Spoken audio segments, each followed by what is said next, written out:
on Channel News Asia. Ria 8997 MM. Kisah-kisah yang anda dengar merupakan misteri jam 12. Tidak ada sebarang bukti yang boleh mengesahkan kebenarannya.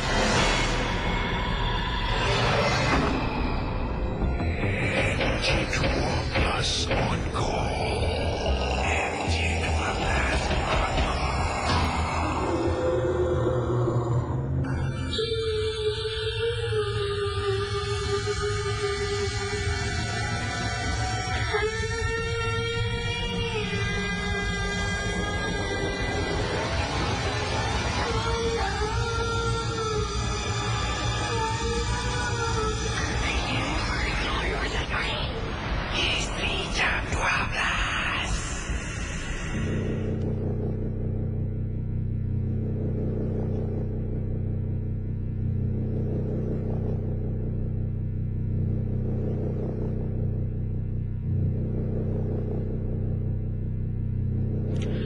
Selamat tengah malam para pendengar misteri jam 12. Berjumpa kita sekali lagi dalam satu lagi episod Kisah-Kisah Misteri bertemankan saya DJ Casey. Terima kasih kepada semua yang sudi bersama dengan saya setiap malam. Sebelum saya mulakan dengan beberapa kisah, peringatan kepada semua supaya menganggap rancangan misteri jam 12 ini sebagai satu hiburan. Tidak lebih dari itu. Janganlah anda terikut-ikut dengan apa yang diketengahkan. MJ12 100% hiburan saja. Jangan terlampau taksub. Sekiranya kalau anda mempunyai pengalaman misteri, anda boleh hubungi saya di 669-11-897. Anda juga boleh kirimkan SMS anda kepada saya dengan kodnya Club KLUB. Jarak, nama anda, kisah misteri anda dan hantarkan ke talian 1460-723-46. Saudara, saya akan mulakan kisah yang pertama dalam rancangan misteri jam 12. Ingat, apa jua yang diketengahkan hanya satu hiburan saja. Tidak ada sesiapa yang boleh mengesahkan kebenarannya.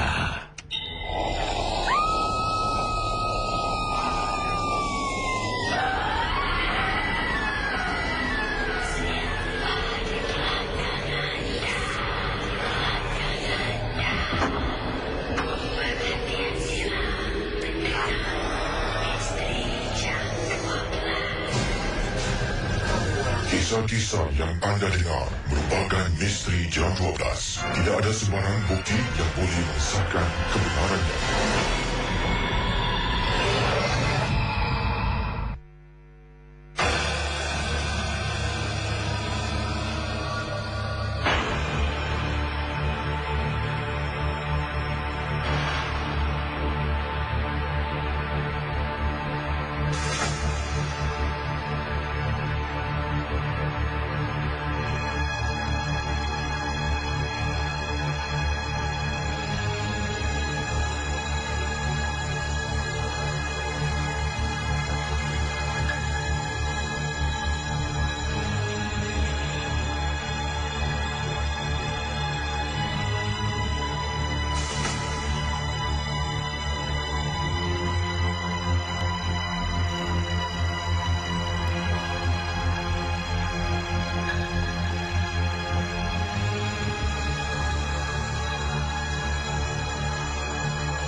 Selamat tengah malam kepada Casey dan juga pendengar misteri jam 12.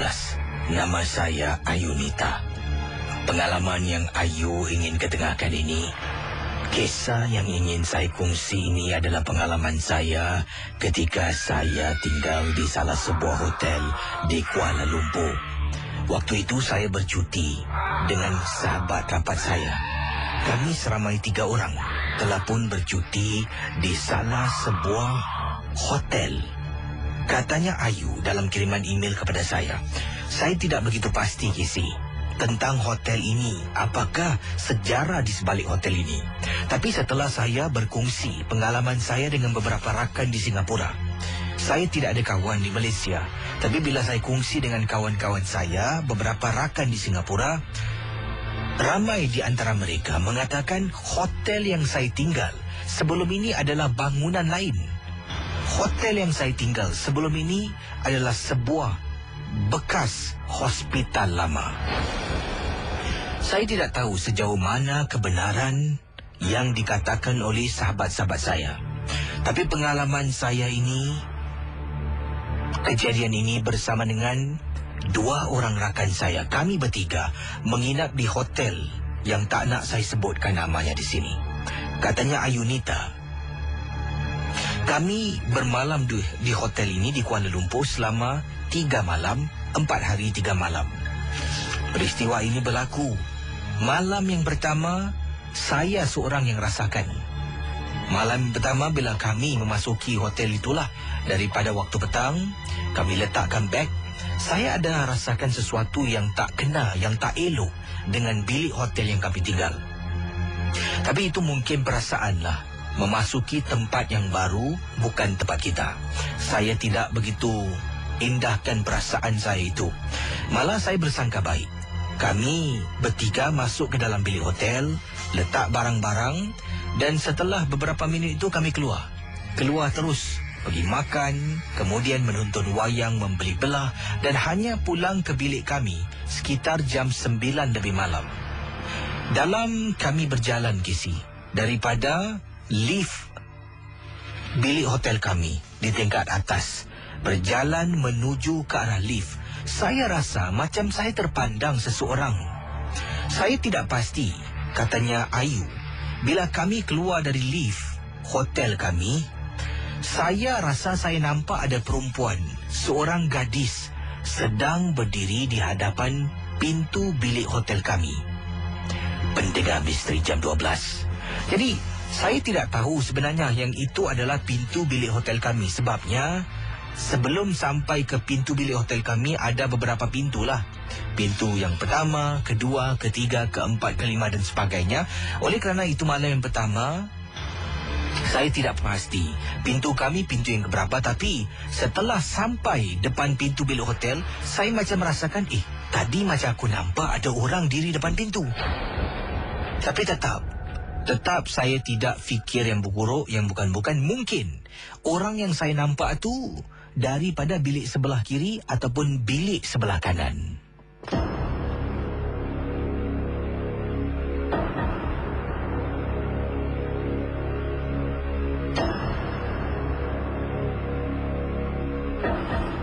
Pendengar Misteri Jam 12. Saya dengan teman terus masuk ke dalam bilik hotel kami. Tutup pintu. Teman saya seorang ni memang dari tadi tak tahan nak ke tandas. Dia ni penggeli sikit. Tandas-tandas yang dekat kedai kopi, maupun ada kala di tempat-tempat tertentu dia tak nak masuk. Dia penggeli memang. Jadi dia tahan sampai balik hotel tu lah, baru dia nak lepaskan hajat. Dia masuk ke dalam tandas, saya duduk dekat katil, sedang buka plastik dan juga cuba nak tengok apa yang kami beli. Seorang lagi teman terus mencapai remote TV dan nak buka televisyen. Tiba-tiba ada orang ketuk pintu bilik. Bukan beberapa kali, hanya sekali ketukan. Teman saya terus tinggalkan, kemudian tengok saya, kau dengar orang ketuk tak tadi? Tanya teman saya kepada saya. Saya kata, aku dengar sekali orang ketuk. Bukanlah bilik kita. Aku dengar macam orang ketuk pintu bilik kita, kata teman saya. Pendengar Misteri Jam 12. Teman baik saya, katanya Ayu, yang bernama Siti, langsung ke depan pintu bilik, buka pintu bilik dan menjenguk kiri dan kanan. Dalam masa yang sama, saya nampak Casey sebelah kiri. Sebelah kiri seperti ada tangan orang tau. Tak nampak wajah, tangan orang pegang tembok pintu yang berada di sebelah kiri teman saya. Tangan sedang memegang, kukunya panjang sangat-sangat. Teman saya toleh tengok saya, tak ada orang pun. Saya terdiam. Ayu. Saya baru perasan teman memanggil saya. Tak ada orang kat luar. Tutup pintu, kata saya pada teman. Dipendekkan cerita, pada malam itu, setelah kami semua bersihkan diri, dah mandi, naik atas katil nak tidur ni. Dah mula nak tidur. Sedang baring Casey. Teman saya yang tadi masuk tandas tu, Zu namanya, menegur dan berbisik kepada telinga saya dan telinga Siti. Dia tidur, kemudian dia datang kepada kami dan berbisik. Korang dengar tak? Ada suara perempuan minta tolong. Saya terus beliakkan mata. Kenapa kau tegur? Malam tu Casey, pintu bilik kami diketuk beberapa kali. Yang memeranjatkan, setelah kami terlampau rasa terlampau takut, kami cuba lelapkan mata. Dan akhirnya kami sempat untuk tidur. Saya ni Casey dikejut oleh salah seorang teman. Saya tidak pasti siapa sebabnya dah terlampau mengantuk. Ayu, temankan aku nak pergi toilet. Aku takutlah. Teman saya Casey minta tolong saya. Dalam keadaan mengantuk ni, saya dah tertidur tadi. Kejut saya suruh temankan pergi tandas. Saya pun turun dari katil. Teman saya jalan depan, saya ikut belakang, dia masuk dalam. Tutup pintu. Kemudian saya diri. Terlintuk-lintuk kepala saya kerana mengantuk dan terlampau penat. Pendengar Misteri Jam 12. Dalam keadaan saya terlintuk-lintuk dan mengantuk, terus menjadi segar, hilang perasaan mengantuk pada malam itu. Casey nak tahu apa saya nampak, Casey? Dekat atas katil, ada 2 orang sedang tidur. Bila saya perhatikan betul-betul, satu adalah teman saya yang bernama Siti, seorang lagi teman saya yang bernama Zu. Kedua-dua atas katil, Casey. Saya toleh belakang. Saya tolak pintu tandas. Zu, Siti, Zu. Saya menjenguk dalam tandas. Dalam tandas langsung tak ada orang. Meremang bulu rumah saya terus bergegas berjalan kembali ke atas katil, baring tepi teman saya. Saya kejutkan teman. Siti, Zu, Siti. Kedua-dua jangan bangun. Aku buka lampu boleh tak? Kenapa engkau? Nanti besok aku ceritakan kau lah. Bila esok saya ceritakan pada teman saya, mereka terperanjat. Casey, lagi 2 malam kami tinggal. Lagi 2 malam itulah kami diganggu. Setelah pulang ke Singapura, saya beritahu beberapa teman saya juga beritahu rakan-rakan yang lain. Dan mereka mengatakan hotel yang kami tinggal adalah sebuah bekas kawasan hospital lama. MJ12 on call.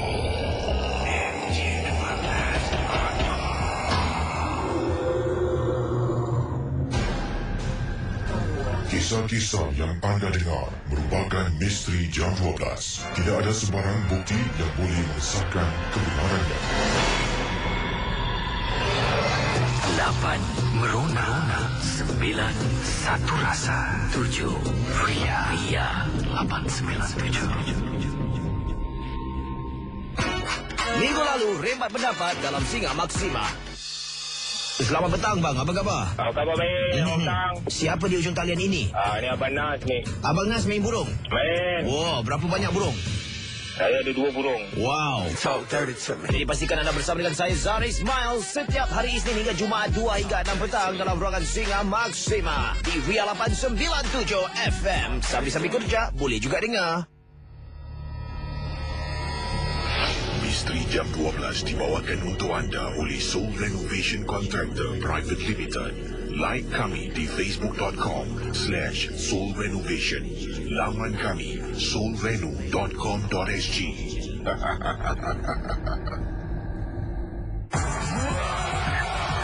Saudara, kisah-kisah yang bakal anda dengar dalam Misteri Jam 12. Anggaplah ia hanya satu hiburan. Tidak ada sesiapa yang boleh menyesatkan kebenarannya. Kalau anda rasa takut, perlahankanlah suara radio anda. Misteri Jam 12. Hanya satu hiburan. MJ12 on call.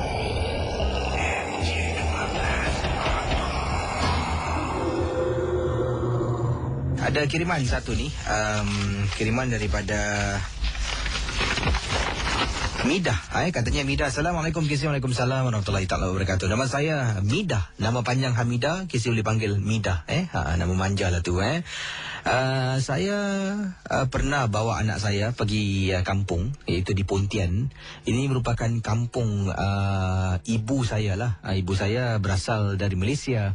Kemudian berumah tangga dengan seorang dengan bapa saya lah, iaitu warga Singapura, dan dah pun menjadi penduduk lah di Singapura. Tapi kampungnya di Pontian memang tetap ada, dan kampung itu didiami oleh adik kepada ibu saya, iaitu pakcik saya lah.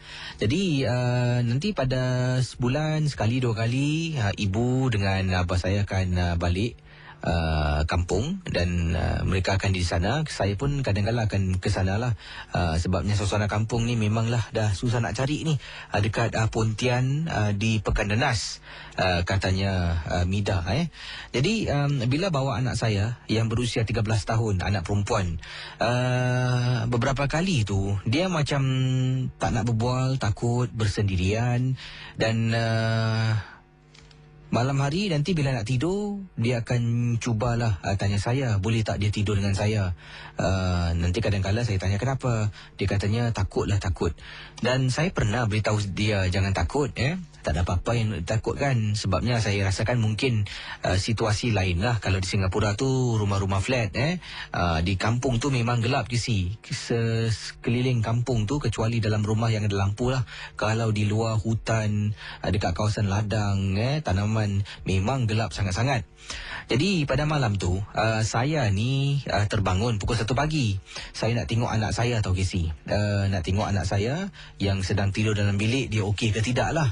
Katanya Mida. Saya pun bangun, keluar daripada bilik saya.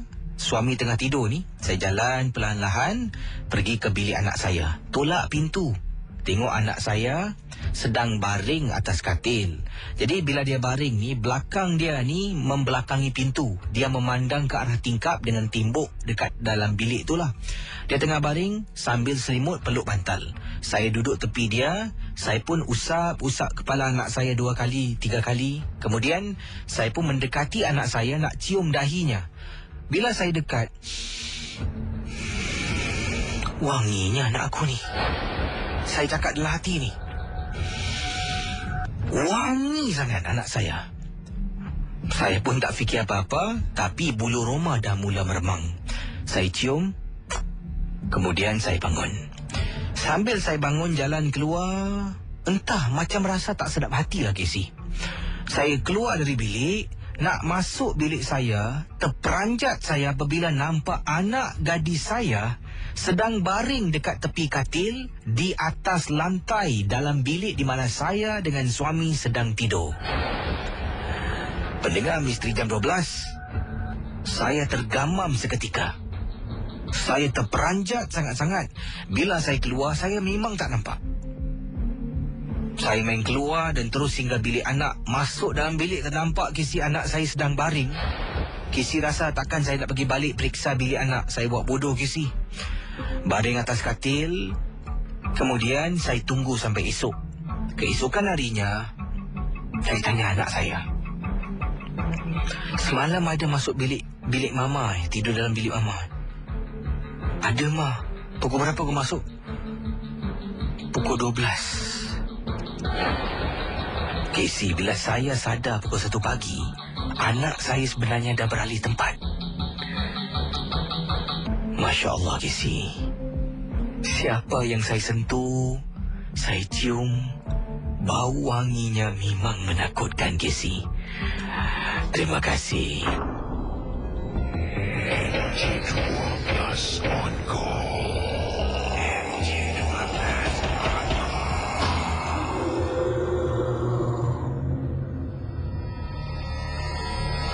Misteri Jam 12 dibawakan untuk anda oleh Soul Renovation Contractor Private Limited. Like kami di facebook.com/soulrenovation. Laman kami soulreno.com.sg.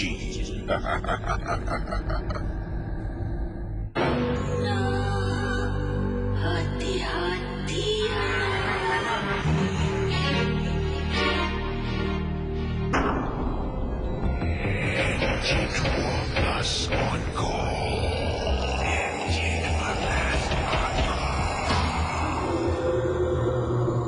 Pengalaman yang beliau beritahu saya ni, waktu itu dia keluar memandu pada waktu malam.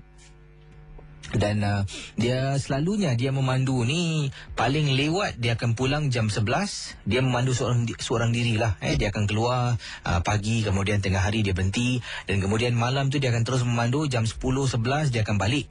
Tapi pada malam tu dia rasa dia masih lagi boleh memandu, tak mengantuk, dan nak cuba dapatkan duit lebih lah. Duit sewa dah semua dah diletak tepi lah.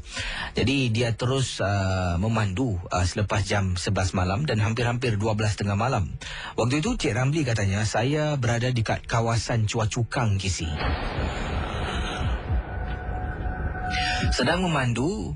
Ini cerita ni bukan kiriman email, SMS, tapi kisah yang diceritakan pada saya. Apa yang saya ingat saya cuba kabarkan kepada anda lah.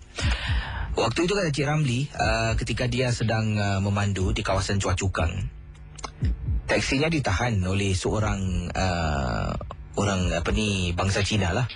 Seorang wanita Cina tua ni tahan. Cik Ramli ni berhenti. Ya, di jalan jam 11 malam ni ada nyonya ni tahan taksinya. Dia berhenti betul-betul tepi anti ni lah. Kemudian dia tunggu beberapa saat ni. Dia, kenapa tak buka-buka pintu? Dia turunkan tingkap. Kemudian dia panggil, Anti.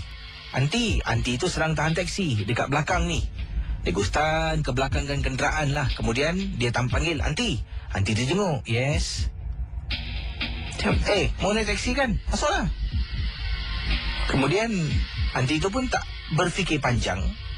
Dia tak cakap soal banyak. Dia pun masuk dan duduk dekat belakang. Dan Anti itu arahkan saya, Casey, waktu itu dari Chua Chu Kang untuk pergi ke Bukit Batok. Saya pun memandu dengan Anti itu. Dia pun katalah dia tinggal di mana. Saya ni, Casey, kata Encik Ramli, kadang saya tengok kalau yang boleh ajak berbual, saya akan berbual orang tu lah. Jadi saya cubalah buka topik, berbual dengan Anti tu lah. Bual, tengah berbual ni dah nak dekat sampai Bukit Panjang, Bukit Batok, katanya Encik Ramli. Tiba-tiba Anti tu tanya saya soalan pula. Sebelum tu dia tanyalah, berbual tinggal mana, duduk sini, pergi rumah siapa, bual. Kemudian dia cakap dalam campuran bahasa Inggeris juga bahasa Melayu. Katanya, you bagus ah. You kerja pun you mana-mana pergi, you bawa you punya isteri ya. Saya terdiam tau, Casey. Apa Anti, sorry ya, you cakap apa?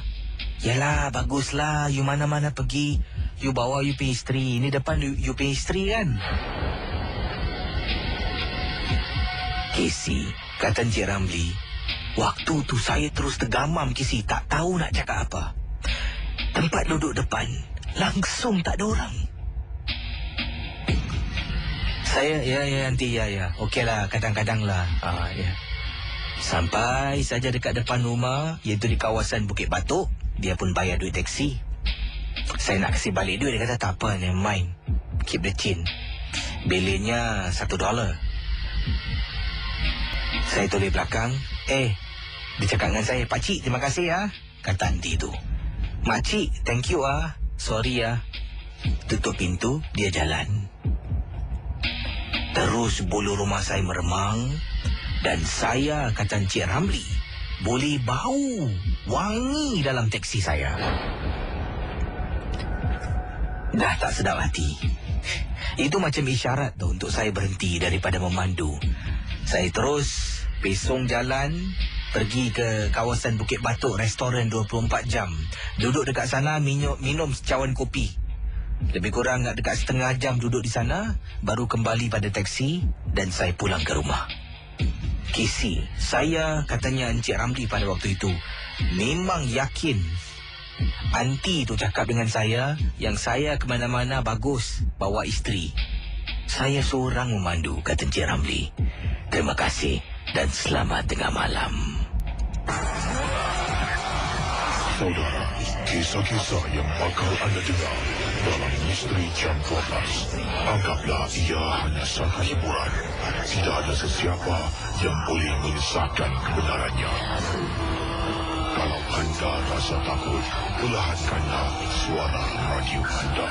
Misteri Jam 12. Hanya satu hiburan.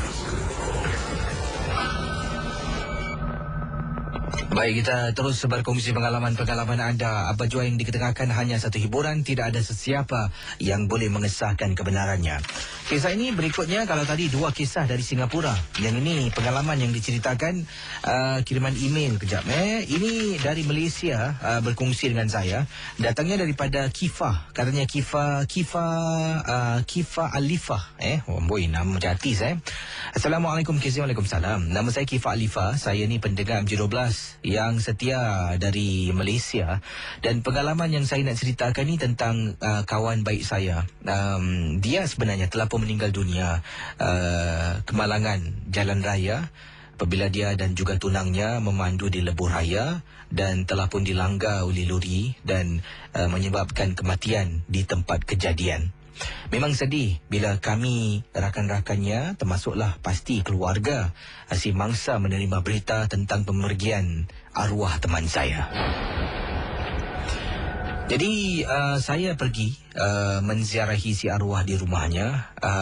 Mayatnya kami tidak dibenarkan untuk lihat sebenarnya sebab mengikut cerita yang dikabarkan oleh ahli keluarga, mayat mangsa dan tunangnya memang teruk sangat-sangat, sampaikan kalau siapa tengok ni akan rasa terkejut, terperanjat. Tapi tetap ada yang nak tengok, dibenarkan oleh ahli keluarga. Ya, jadi sebelum nak tengok tu akan diberi amaran sebenarnya. Siapa yang tengok, hati-hati. Sebabnya mayat si arwah ni teruk sangat-sangat akibat remuklah kenderaan yang dilanggar oleh lori yang besar. Saya datang. Dalam hati ni nak tengok tak nak tengok sebabnya saya lemah semangat Kisi. Tapi ini kawan baik saya. Kali terakhir dia nak pergi, saya nak juga tengok wajah dan ucapkan selamat tinggal kepada dia. Setelah saya fikir panjang, saya menghampiri jenazah arwah yang ditutup dengan kain batik lepas. Bismillahirrahmanirrahim. Saya angkat kain batik lepas. Astaghfirullahaladzim. Saya terkejut. Wajahnya Kisi. Apa yang boleh saya katakan, memang memeranjatkan saya.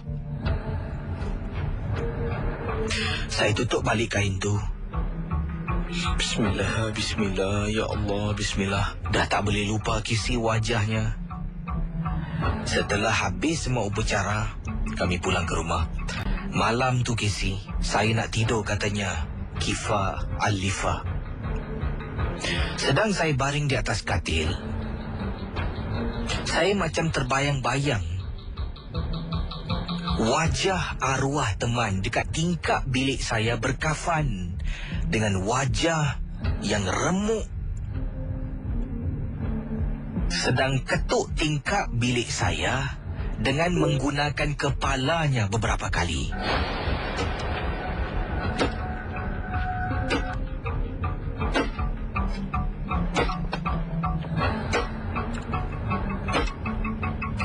Saya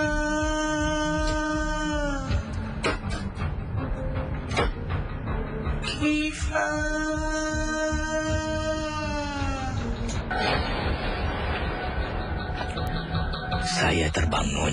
Pertama kali pada malam itu saya terbangun tersadar dari tidur sebab saya dengar orang panggil nama saya Kifa beberapa kali. Saya buka mata, tengok dekat tingkap, walaupun di luar tu gelap, nampak seperti bentuk wajah. Bila makin lama makin tenung, makin nampak mata, makin nampak kain, makin nampak muka. Astaghfirullahalazim. Arwah teman saya. Pendengar Misteri Jam 12, katanya Kifa. Gangguan ini berlaku untuk beberapa malam, Kisi. Saya sampai beritahu ibu. Ibu bawa saya jumpa dengan perawat. Perawat mengatakan saya terkena gangguan. Selepas melihat, oleh kerana saya terlampau fikirkan sangat, ada makhluk-makhluk jin yang tahu saya ni lemah semangat, benda tu datang ganggu.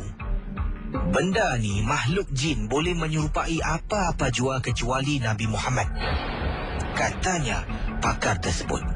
Jadi dia menyerupai wajah teman yang saya ternampak ketika saya angkat kain batik lepas. Jadi bila ternampak, dia tahu saya takut. Dia menyerupai wajah dan kemudian menjelma dekat tingkap untuk menakut-nakutkan saya. Dalam keadaan saya tengah takut dan lemah, maka senanglah dia untuk masuk ke dalam badan. Jadi ibu saya tanya kepada pakar itu, adakah benda tu dah masuk dalam tubuh badan? Bila diperiksa, tidak ada apa-apa dan saya selamat daripada diganggu daripada dalam badan saya. Setelah pakar itu lakukan sesuatu dan membantu datang rumah, gangguan mula terus habis dan lesap begitu saja. Terima kasih. MG12 on call.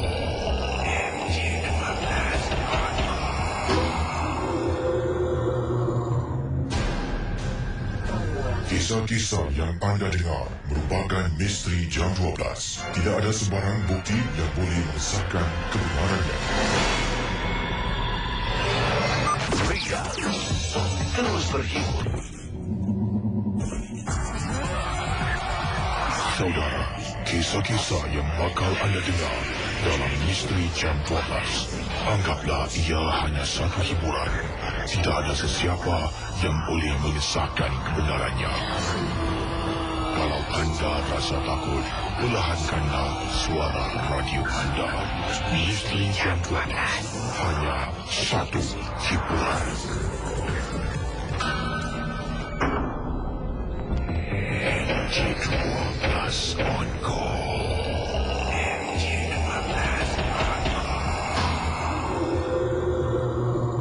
Kiriman daripada Abang Jamal. Assalamualaikum, Waalaikumsalam warahmatullahi ta'ala wabarakatuh.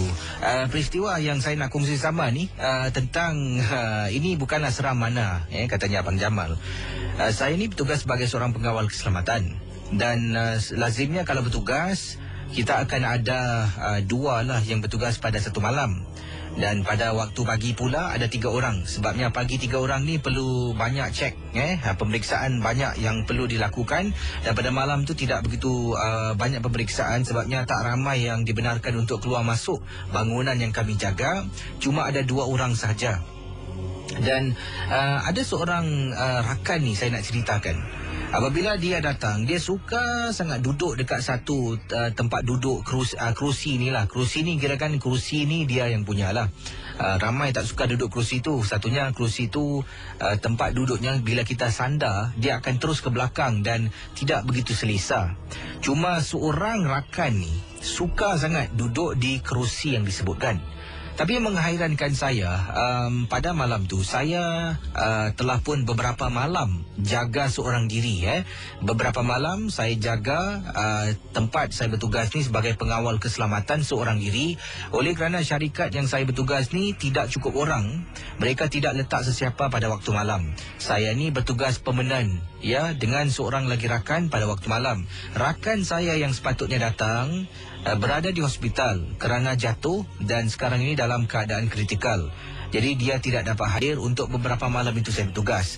Dan antara satu malam tu Kisi, apabila saya sedang duduk dalam guard room, di mana kerusi yang saya sebutkan yang suka digunakan oleh teman saya yang berada di hospital dalam keadaan kritikal, kerusi itu bergerak Kisi. Macam ada orang baru saja duduk di kerusi itu. Saya pada waktu itu sedang membelik-belik surat khabar. Tengah tengok, tengah baca, tiba-tiba nampak kerusi itu bergerak. Saya toleh dan memang sah bila saya toleh itu kerusi itu macam bergerak sedikit. Saya pun diam. Mungkin agaknya tak cakap angin lah. Agaknya adalah sesuatu yang membuat kerusi itu bergerak yang boleh kita fahamkan lah. Saya pun buat bodoh lah nak tenangkan diri ni. Tengah baca lagi surat khabar, terus dia pusing lagi dan bergerak. Daripada dia bergerak, mula-mula tempat duduknya ni memandang ke arah depan, iaitu tempat belakangnya memandang saya. Bila dia bergerak sikit bahagian tepi, dan kali ini bila dia bergerak dia terus pusing, ya, tempat duduk tu pusing dan memandang ke arah saya yang sedang tengok tempat duduk tu. Jadi bila saya dah terpandang tempat duduk yang pusing tu, kerusi yang digunakan oleh teman yang sedang sakit tenat di hospital, saya tenung, meremang bulu rumah saya. Macam ada seseorang ataupun sesuatu tengah duduk dan tengok saya. Saya pun berdiri Kisi. Entah macam mana tiba-tiba, kata beliau, kata abang Jamil, tiba-tiba saya berdiri. Terus keluar perkataan ni, "Oi, aku tak kacau kau, jangan kacau aku Macam marah tau Kisi. Setelah saya pekik sekuat-kuatnya, saya berdiri seketika, saya pejam mata dan saya baca. Saya baca surah 3 Kul. Saya buka mata perlahan-lahan. Kerusi yang tadi duduk memandang ke arah saya dah pusing kembali ke tempat asal. Dan rasa meremang terus lenyap begitu saja. Sekali saja saya kena ganggu dalam banyak-banyak malam yang saya bertugas seorang diri.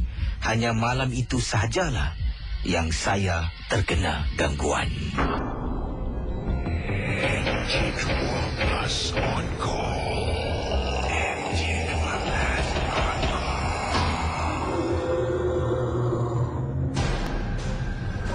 Kisah-kisah yang anda dengar merupakan misteri jam 12. Tidak ada sebarang bukti yang boleh mengesahkan kebenarannya.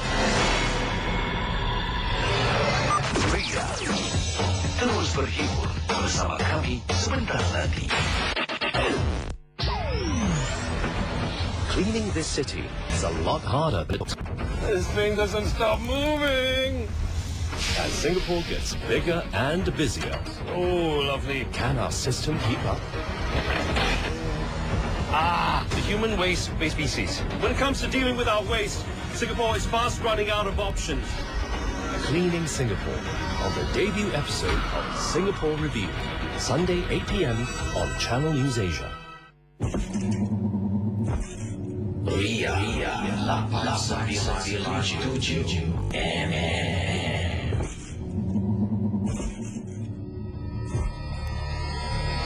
Misteri Jam 12 dibawakan untuk anda oleh Soul Renovation Contractor Private Limited. Like kami di facebook.com/soulrenovation. Laman kami soulreno.com.sg.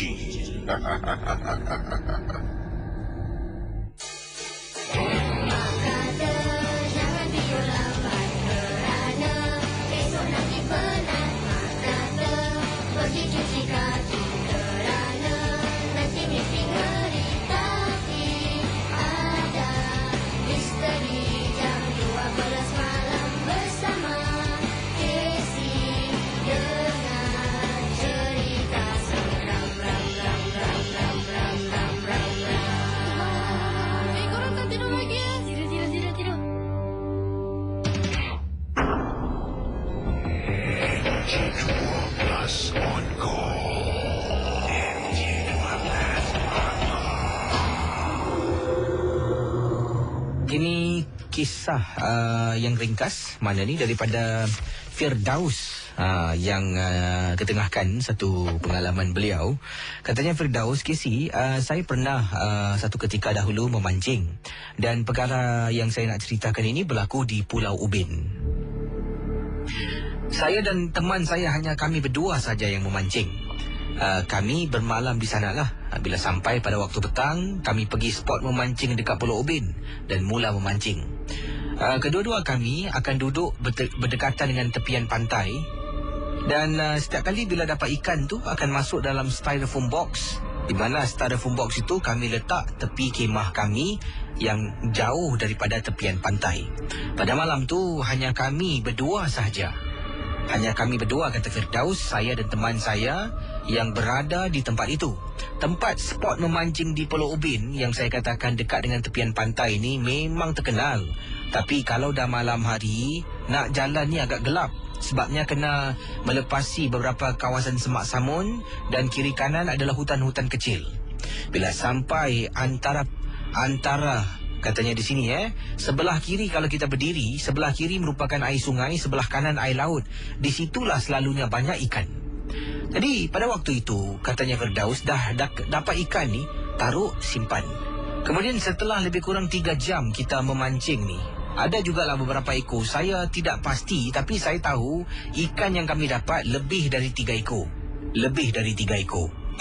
Bila saya kembali angkat ikan ni, dah putuskan daripada mata kail tu, seekor ikan kecil tu saya angkat, nak bawa pergi letak dalam styrofoam box. Saya buka styrofoam box, ikan saya dengan teman tangkap ni hanya tinggal seekor saja. Lagi yang lain mana, Casey? Saya pusing kiri, pusing kanan. Dan pada mulanya, teman saya kata, bila saya beritahu dia katakan mungkin babi hutan agaknya. Tapi Casey, kalau ia pun babi hutan yang curi ikan kami, mestilah styrofoam box tu akan terbalik.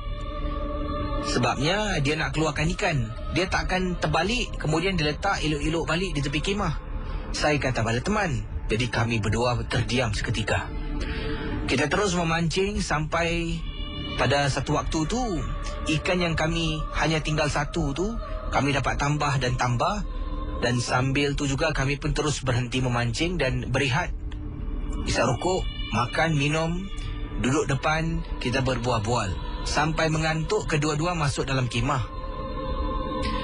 Pendengar Misteri Jam 12, katanya Firdaus, bila teman saya ni dah tidur berdengkur, sedap tidur berdengkur, saya ni yang sedang cuba nak lelapkan mata tak boleh. Saya dengar, Casey,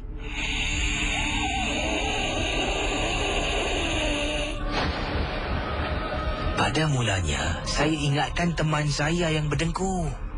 Tapi bila bunyinya selari sama-sama, bunyi tu datang dari luar. Dan dengar tu, Casey, macam ada orang angkat dan alihkan styrofoam box. Saya nak keluar, nak jenguk pun tak berani. Terpaksalah kita tidur. Saya cuba, akhirnya dapat lelapkan mata. Keesokan pagi bila bangun, angkat styrofoam box, ikan kami hanya tinggal 2 ekor saja. Tak tahulah, Casey, mana pergi yang lainnya. Tapi itulah peristiwa kisah yang tak dapat dilupakan. Terima kasih dan juga selamat tengah malam, Casey. MG12 on call.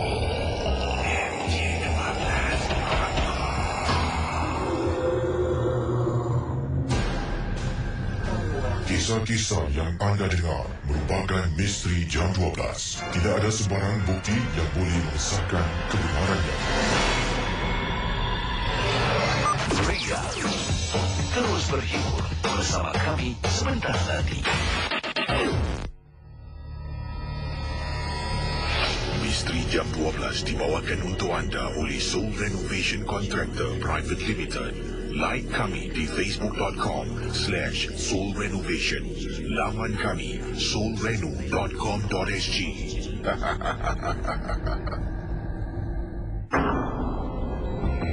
MG12 on call. MG12 on call. Ini daripada Yati. Assalamualaikum, Kisah. Waalaikumsalam. Kisah ini berlaku di pantai East Coast. Saya waktu itu sedang jogging seorang diri sekitar pukul 5 pagi, Kisah. Tengah jogging jam 5 pagi, saya dengar bunyi burung hantu, Kisah. Betul Dan yang hairan, selalunya bila kita berlari-lari anak ni ataupun berjalan ke, bila kita mula berlari-lari anak, kita akan bila dengar sesuatu makin jauh bunyinya makin pelan. Tapi ni saya jogging, saya makin jauh bunyinya tetap sama. Seolah-olah burung itu ikut saya ataupun saya memang jogging tak gerak-gerak. Tapi saya yakin saya dah pergi jauh dah. Dah jogging jauh ni, dah berlari-lari anak jauh, tapi bunyi burung hantu seperti sama dan tidak berubah, tidak jauh dan tidak dekat. Saya berhenti seketika. Sebabnya dah terlampau rasa annoyed katanya lah. Very annoying sungguh membingitkan saya. Tengah jogging ni bunyi dan bunyi ini constant, tidak jauh. Semakin saya berlari-lari anak makin jauh, patutnya bunyinya makin perlahan, tapi makin sama bunyinya, tidak berubah. Saya berhenti dan saya tengok kiri, tengok kanan, tengok atas pokok ni. Kiri kanan, mana bunyi ini datang dari mana ni? Yang hairan, bila saya berhenti, bunyi itu tidak kedengaran. Saya jogging lagi, mulakan bunyi lagi, Kisah. Dan akhirnya saya dah terlampau bingit sangat-sangat kerana bunyi itu membuat saya geram dan tak dapat teruskan.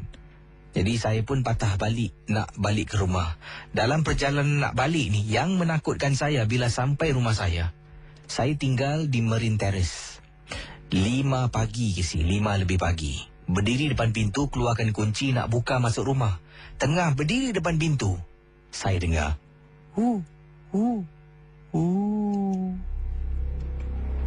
Misteri Jam 12 malam.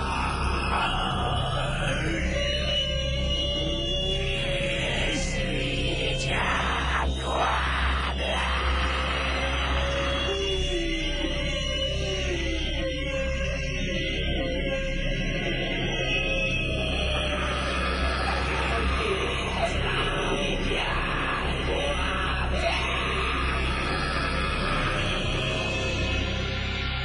Ada kisah daripada teman kita Yati yang sedang berlari-lari anak, bunyi burung hantu ikut dia bukan geng burung hantu Tapi bunyi burung hantu.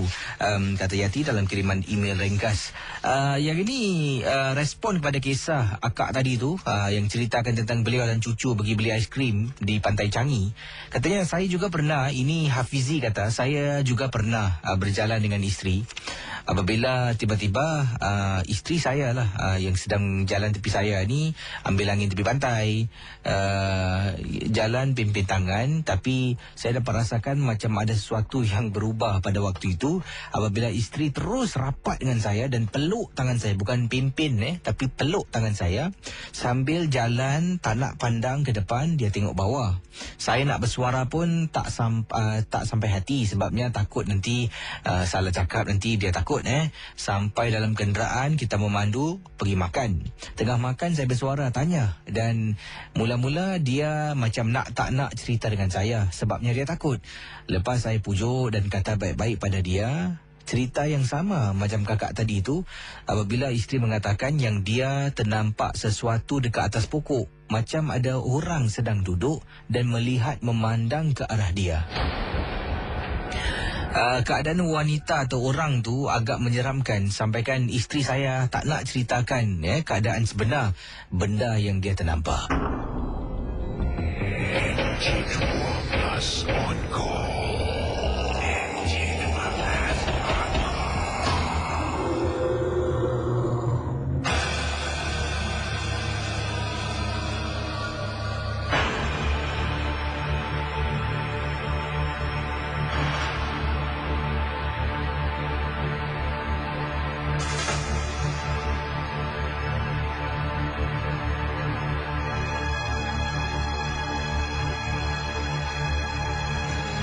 Pendengar Ria 897.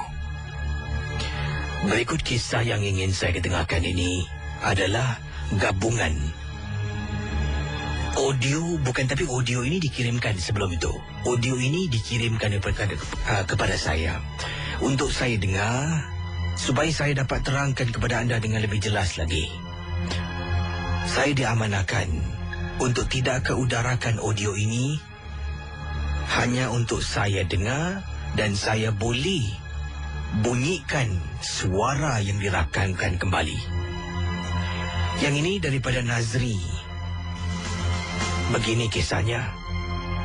Saya tinggal serumah, isteri saya dan ibu mertua saya. Baru-baru ini, ibu mertua saya dibuat orang. Kata seorang pakar yang sekarang sedang merawat ibu mertua. Pendengar Misteri Jam 12, anda bayangkan, kata Nazri, nanti pada waktu malam. Ini audio yang dia kirimkan, saya cuba bunyikan kembali lah. Serupa bunyinya. Malam-malam hari, bila dia dengar bunyi ini, dia akan nampak ibu mertuanya akan duduk dalam bilik, dekat katil, kadang-kadang mungkin dekat dapur, dekat ruang tamu. Dia duduk tegak, pandang ke hadapan, matanya hanya tengok depan. Sambil ini yang rakaman dikirimkan kepada saya dan saya cuba buat.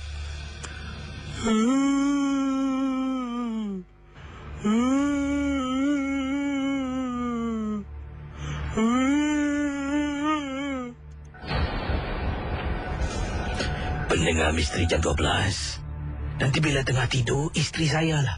Isteri saya ni light sleeper. Dia ni tidur-tidur ayam.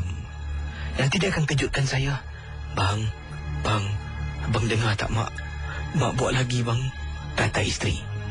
Kemudian kami berdua bangun dari katil. Saya yang akan keluar. Saya buka pintu. Kadang-kala ibu saya berada dalam biliknya, duduk dekat atas katil. Duduk tegak ni Casey, memandang ke depan, matanya terbeliak. Yang saya hairan, bila saya masuk, saya perhatikan dia sambil saya cuba bercakap dengan dia. Matanya tidak kelip.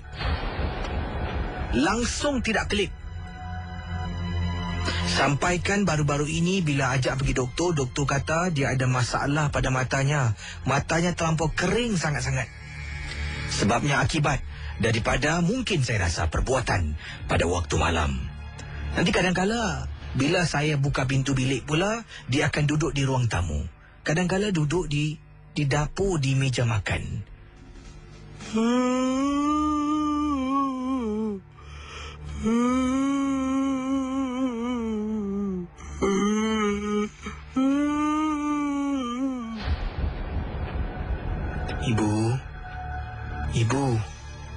Ibu, rakan pendengar ya, ini antara perkara yang dikirimkan.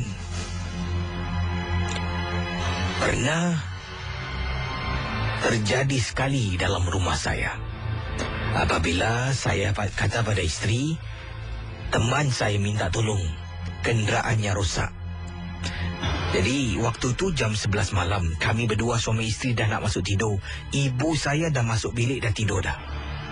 Saya pun keluar sekejap memandu dan tolong teman saya.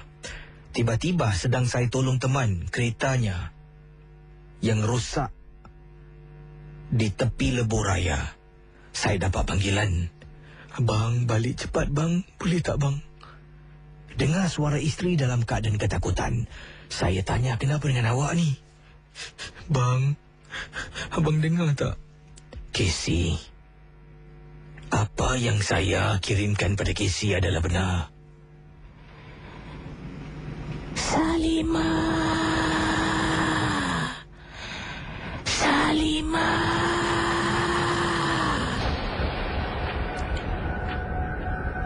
Ibu saya berada dekat luar bilik, pintu bilik tutup, sedang berdiri saya rasa di luar.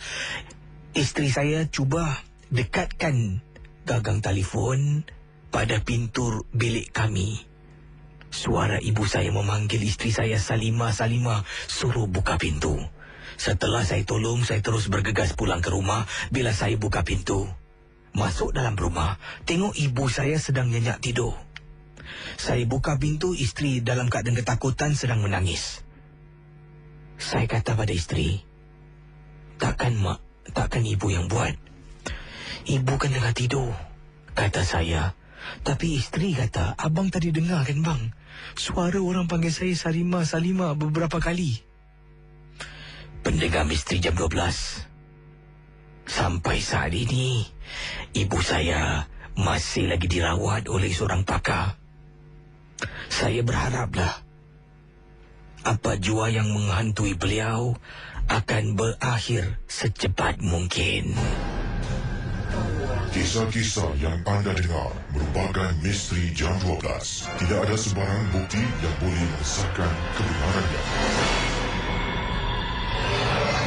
8 Merona, 9 Satu Rasa, 7 Ria 897.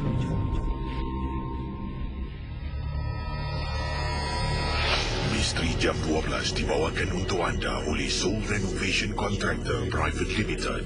Like kami di facebook.com/Soul Renovation. Laman kami soulreno.com.sg.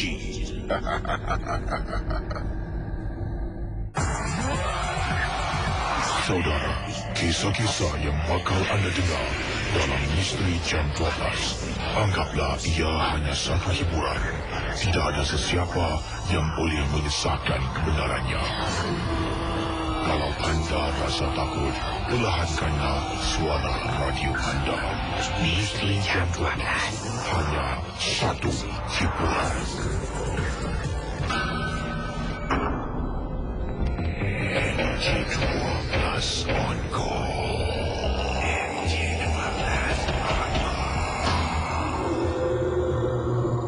Kita teruskan dengan kisah ini dalam MJ12.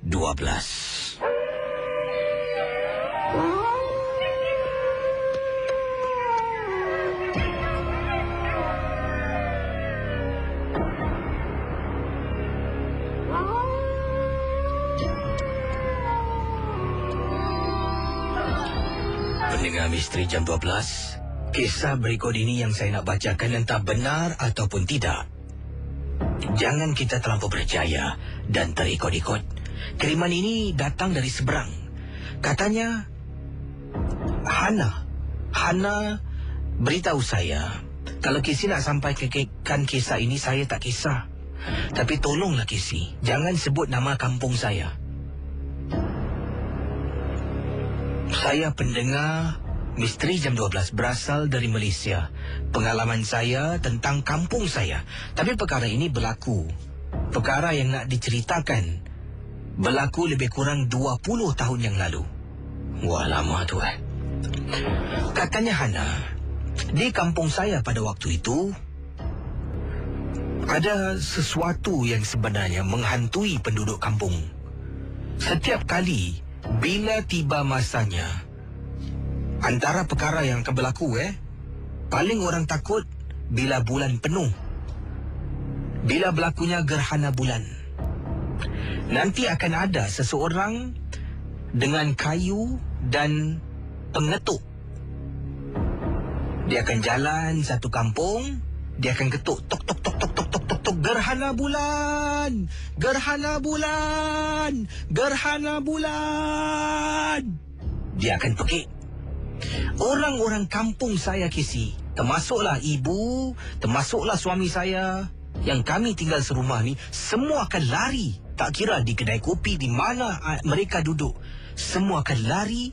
Kalau tak sempat pulang ke rumah, mereka akan balik rumah teman yang terdekat. Begitu dahsyat Kisi. Semua. Satu malam, daripada amaran gerhana bulan diberi itu, sampailah pada waktu subuh, akan berlaku sesuatu di kampung saya.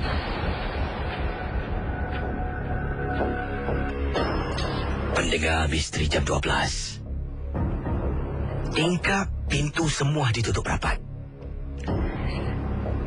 Pengalaman pribadi saya, tengah duduk ni waktu gerhana bulan. Tahu-tahu dekat tingkap Assalamualaikum.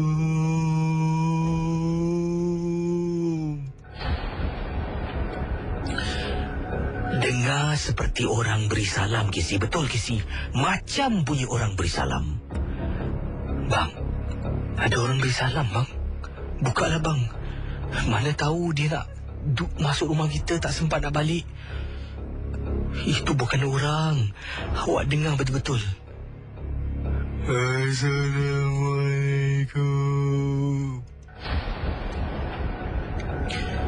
Shh, jangan cakap kuat-kuat. Marah mak saya dan abah saya pun giling kepala, suruh diam, jangan bercakap. Kemudian, Casey, tingkap pintu akan digegarkan. Dengar bunyi cakaran daripada tingkap pintu ke tingkap sebelah. Cakaran tersebut terus naik sampai dekat atas atap rumah ataupun bumbung rumah kami. Saya ketakutan. Selepas tu hilang. Bila tidak ada orang beri respon, tidak ada orang buka pintu, buka tingkap, seolah-olah nak beri dia masuk ke dalam. Dia tu saya tak pasti apakah makhluk. Benda tu akan datang. Setelah beberapa tahun perkara ini berlaku di kampung saya, 20 tahun yang lalulah, adalah antara yang terakhir sebelum seorang dukun yang menetap dekat dengan kampung kami meninggal dunia. Bila dia mati, Kisi, ramai yang datang. Ada juga ramai yang datang untuk dapatkan kadam-kadam yang pernah dipelihara, dijaga oleh dukun ini.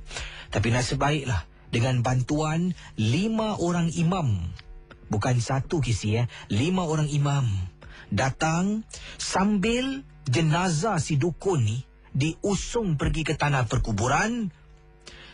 4 penjuru dekat kawasan jenazah diusung tu, berdirinya imam-imam sambil membaca dan cuba menghalang daripada apa jua tentangan yang akan datang secara batin. Sebabnya mereka nak ambil kadam-kadam yang dipelihara. Mereka nak ambil jin-jin yang disimpan oleh dukun yang meninggal dunia. Begitu dahsyat, Casey.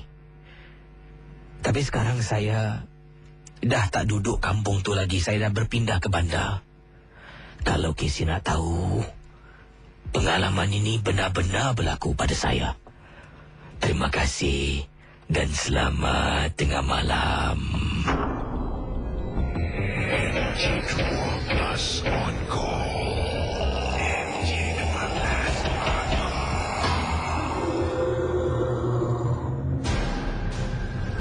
Kisah-kisah yang anda dengar merupakan misteri jam 12. Tidak ada sebarang bukti yang boleh mengesahkan kebenarannya.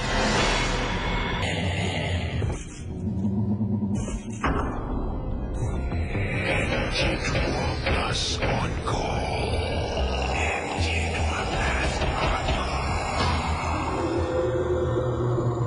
Yang ini kiriman juga SMS saya terima daripada Nora Dilah. Katanya, Assalamualaikum Casey. Waalaikumsalam warahmatullahi ta'ala wabarakatuh. Nama saya Nora Dilah. Pengalaman yang saya nak ceritakan ni tentang tempat tugas saya, di mana ini merupakan locker room, locker room untuk pekerja-pekerja lah di tempat saya bertugas. Locker room ni hanya akan ada ramai orang apabila nak mula bertugas. Mereka baru sampai, nak tukar baju uniform lah, nak simpan barang, ataupun waktu berehat dan waktu nak pulang. Jadi 3 waktu ni saja locker room tu akan ada orang lah keluar masuk. Kalau waktu-waktu yang biasa jarang, kecuali seseorang tu terlupa barang, nak ambil barang, nak simpan barang, baru dia ke locker room. Jadi saya ni pada malam yang disebutkan, saya bertugas shift malam, sekitar jam 11 malam kita ada kita akan ada short break dalam masa 45 minit lagi lah. Jadi saya ni sebenarnya awal tadi saya dah bawa bekal. Jadi saya kata pada teman saya, aku punya kerja nak dekat habis. Aku pergi locker room sekejap lah. Aku nak ambil bekal aku. Jadi tak payahlah nak pusing balik. Sebabnya teman-teman saya semua bekal-bekal mereka dah keluarkan, dah letak tepi. Tinggal ambil dan terus pergi kantin untuk makan. Jadi saya pun tak nak ketinggalan. Saya kata pada mereka, tunggu sekejap. Saya jalan menuju ke arah locker room. Bila masuk dalam locker room, saya nampak ada seorang pekerja di dalam locker room tersebut baru masuk dari belakang. Jadi setelah dia tolak pintu, lebih kurang kalau boleh saya kira dalam 20 kiraan lah. Saya kira 20 sampai depan pintu, saya punya turn pula lah tolak pintu dan masuk ke dalam locker room. Jadi dalam locker room tu bukan saya seorang, ada 2 orang lah, saya dan pekerja yang baru masuk depan saya awal tadi lah. Saya pun pergilah ke locker saya dan kemudian saya buka mangga locker dan nak ambil bungkusan bekal yang saya bawa bersama. Sedang saya buka ni nak ambil makanan, dalam locker room saya, Kisi, saya dengar bunyi suara perempuan sedang menangis. Jadi awal tadi bila saya nak masuk locker room, memang saya nampak di hadapan saya ada seorang gadis masuk. Jadi saya yakin yang nangis ni adalah gadis yang saya masuk kemudian selepas dia masuk baru saya masuk, katanya rakan kita ni. Jadi saya pun rasa macam dalam hati ni, perlu tak aku tegur? Perlu tak aku tanya kenapa? Perlu tak aku tunjukkan yang aku nak membantu? Fikir, tak apalah. Saya pun pergilah. Saya tinggalkan locker saya dah tutup. Saya angkat bungkusan nasi saya. Saya berjalan perlahan-lahan menuju ke arah suara yang saya dengar. Dalam locker room saya, almari itu disusun berderet-deret. Jadi 1 row, 2 row, 3 row, 4 row. Almari saya adalah row yang kedua. Bila saya masuk dekat row yang kedua, depan almari saya, bila saya berdiri, belakang pun almari.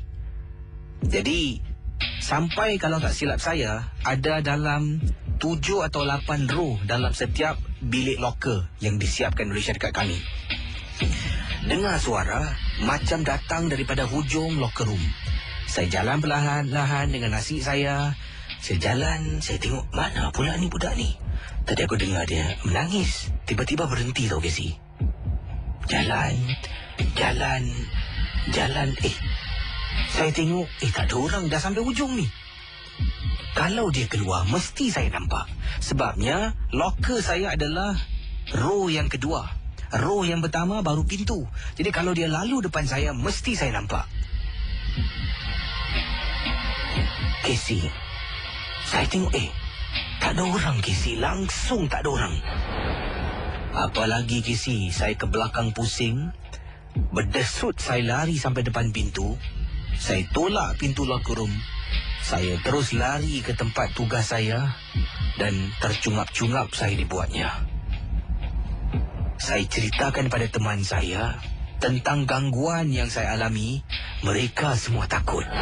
Selepas saya ceritakan, setiap kali kalau ada orang terlupa nak ambil barang dalam locker, nanti akan nak ajak 2-3 orang untuk temankan hanya untuk ambil barang atau simpan barang. Bila nak balik pun, ramai-ramai akan keluar sama-sama. Sebabnya semua takut dengan pengalaman yang saya ceritakan. Terima kasih dan selamat tengah malam, Casey.